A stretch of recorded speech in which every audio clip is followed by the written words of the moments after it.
Es urgente que charlemos sin gritar, como otras veces, sin llorar, como hace siempre. Es preciso que charlemos, es urgente.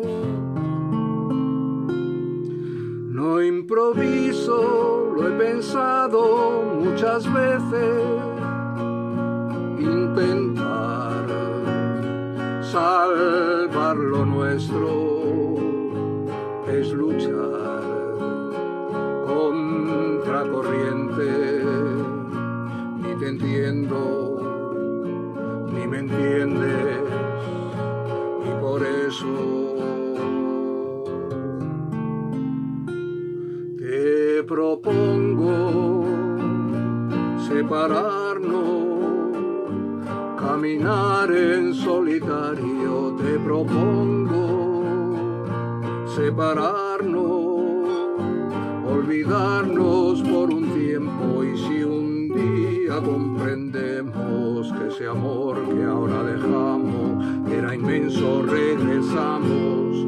Te propongo separarnos, caminar en solitario. Te propongo separarnos, olvidarnos por un tiempo, y si un día comprendemos que ese amor que ahora dejamos era inmenso, regresamos.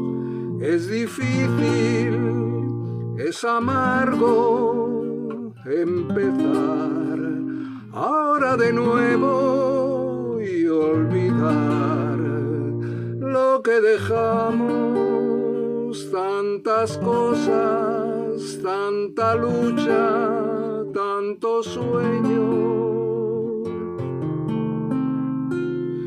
No improviso, lo he pensado muchas veces.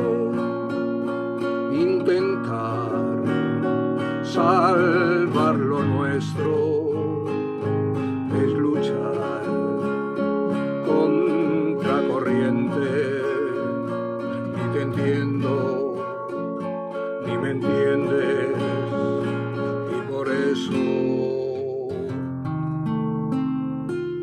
te propongo separarnos, caminar en solitario. Te propongo separarnos, olvidarnos por un tiempo, y si un día comprendemos que este amor que ahora dejamos era inmenso, regresamos.